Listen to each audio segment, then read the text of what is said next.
আরো বেশি টাকা হলেও সাব্বিরকে কিনতাম। বাংলাদেশের হার্ড হিটারকে নিয়ে এমন মন্তব্যই করেন তার দলের মালিক।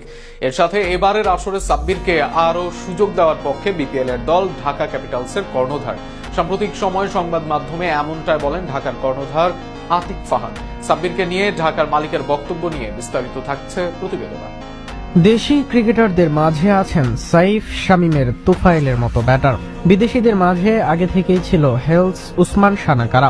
এর সাথে নতুন করে যুক্ত হয়েছেন আফগান ব্যাটার রহমানুল্লাহ গুরবাজ। সব মিলিয়ে ঢাকার ব্যাটিং লাইন আপ তারকায় ঠাসা। তবে প্রশ্ন ছিল, তারকায় ঠাসা এই দলে কি মিলবে সাব্বিরের সুযোগ? সেই প্রশ্নে এবার সহজ সোজা উত্তর ঢাকার কর্ণধারের। সাংবাদিকদের মুখোমুখি হয়ে তার সরল জবাব, সাব্বির তো থাকবেনই, বরং আরো বেশি সুযোগ পাবেন তিনি। উল্টো আরো বেশি দামে দরকার হলেও সাব্বিরকে নিতেন তারা। এবারের বিপিএল এ সি ক্যাটাগরিতে 22 লাখ ভিত্তি মূল্য থাকে সাব্বির রহমানের। তবে নিলামে সাব্বিরকে নিয়ে হয় কারাকারি। শেষ পর্যন্ত 28,50,000 টাকায় সাব্বিরকে পায় ঢাকা ক্যাপিটালস। যদিও এটা নয়, সাব্বিরের জন্য দরকার হলে আরো অর্থ খরচ করতেও রাজি ছিল ক্যাপিটালসরা। এমনকি সাব্বিরকে আরো বেশি সুযোগ দেওয়ার কথাও জানান ঢাকার কর্ণধার।